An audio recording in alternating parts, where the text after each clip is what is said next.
안녕하세요. 크리스천 영상학교 연하신 목사입니다. 오늘은 하나님의 이름을 부르는 기도에 숨겨진 놀라운 비밀, 이런 제목을 한번 생각해 보겠습니다. 누구든지 주의 이름을 부르는 자는 구원을 받으리라. 로마서 10장 13절이죠. 이 구절을 모르는 크리스천들은 거의 없겠죠. 하나님의 이름을 부르는 자는 영원한 천국에 들어간다는 의미이기도 합니다.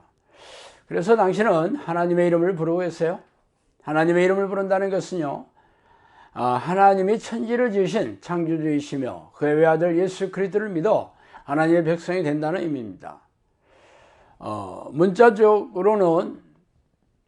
문자주의자들은 무슨 성경을 문자적으로 해석하세요?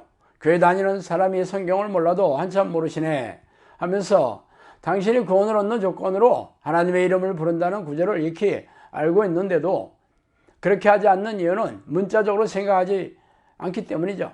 물론 우리네 교회는 예수님을 그리스도로 영접하는 자가 구원을 얻는다는 구절로 고속도로를 만들어 가르치고 있기 때문에 다른 구절들은 그냥 성경에 있는 말씀으로 참고하라는 식이에요. 그러나 성경의 한 구절이 전체의 하나님의 뜻으로 여기는 자들이 성경 말씀을 비틀어 아전인수식으로 가르치고 있기에 말씀의 위력을 경험하지 못하고 살아가고 있는 중입니다. 성경 말씀이 바로 진리신 하나님의 말씀이시잖아요. 그러므로 자신이 아는 말씀이 삶의 현장에서 증명되지 않는다면 잘못 알고 있는 것이죠. 그러나 구원은 심판대 앞에 서봐야 비로소 확인될 수 있어요. 그러므로 아무도 교회에서 가르치는 성경 해석을 의심하지 않는 이유입니다. 그래서 하나님의 이름을 부르지 않아도 죄다 구원을 받을 거라고 믿고 있죠. 그래서 오늘은 그 얘기를 좀 하고 싶습니다. 셋도 아들을 낳고 그의 이름을 에노스라 했으며 그때 사람들이 비로소 여호와의 이름을 불렀더라. 창세기 4장 26절이죠. 아브라함이 애굽에서 그와 그의 아내와 그 모든 소유와 롯과 함께 네겝으로 올라가니 그가 처음으로 제단을 쌓은 곳이라. 그가 거기서 여호와의 이름을 불렀더라. 창세기 13, 1절 4절입니다. 이 구절은 처음으로 하나님의 이름을 부르는 성경의 위인들이 말하고 있는 대목이에요. 인류의 조상 아담이 가인이 죽인 동생 아벨 대신에 낳은 아들인 셋 시대에 비로소 사람들이 하나님의 이름을 부르고 있는 대목이 기이하지 않아요? 당시 사람들의 수명은 수백 년에서 1000년 가까이 살았다고 볼 때 아담이 에덴 동산에서 쫓겨난 뒤 적지 않은 세월이 흐른 뒤에야 비로소 하나님을 기억한 것입니다. 그러나 더욱 기가 막힌 것은 그 후의 일이죠. 셋 시대 이후에 사람들이 하나님을 잊고 저가 관영하여 노아의 시대가 되자 하나님이 진노하셔서 노아의 식구 8명을 제외한 모든 사람들을 홍수로 멸망시키셨습니다. 그리고 오랜 세월이 지나 셋의 자손 중에서 여러 대가 지나 아브라함이 태어났고 그가 처음으로 하나님의 이름을 부른 믿음의 조상이 되었습니다.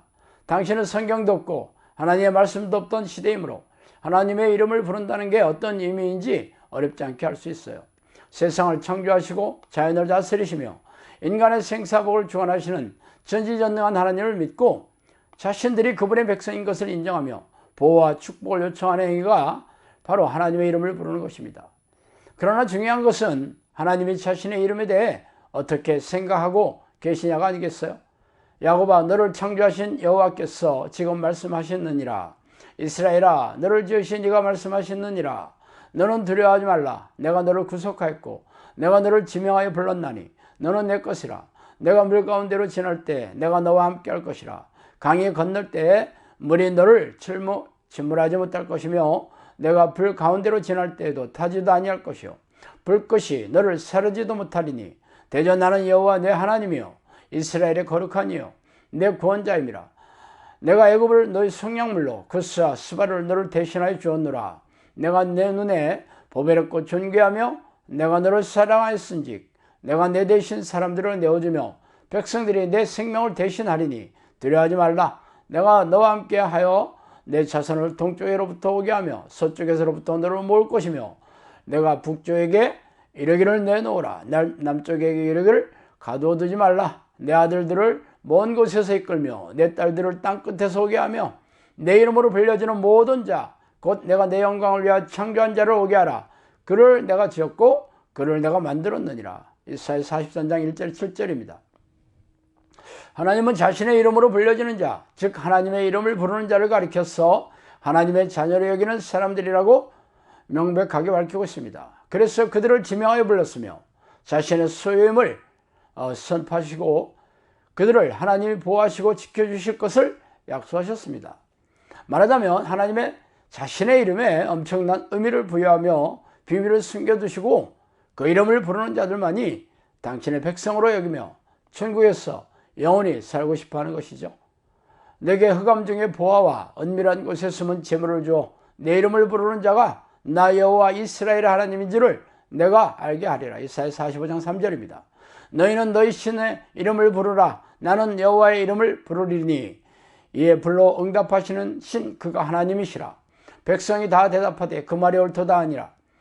열왕기상 18장 24절입니다. 그러나 하나님의 견관터는 섰으니 인침이 있어 일렀을 때 주께서 자기 백성을 아신다 하며 또 그의 이름을 부르는 자마다 불의에서 떠날지어다 하였느니라. 디모데후서 2장 19절입니다. 이처럼 하나님의 종들은 하나님의 이름을 부르며 여호와의 하나님이 자신의 주인이며 왕임을 고백하고 찬양하고 감사했던 것입니다. 그러나 이 시대 우리네 교회는 하나님의 이름을 부르는 것을 잊어버리고 각종 예배의식에 참석하고 희생적인 신앙행위라는 것으로 대신하였습니다. 교회 와서도 하나님을 만날 생각도 없고 하나님의 명령에 순종할 생각도 없어요. 참 기가 막힌 일이죠.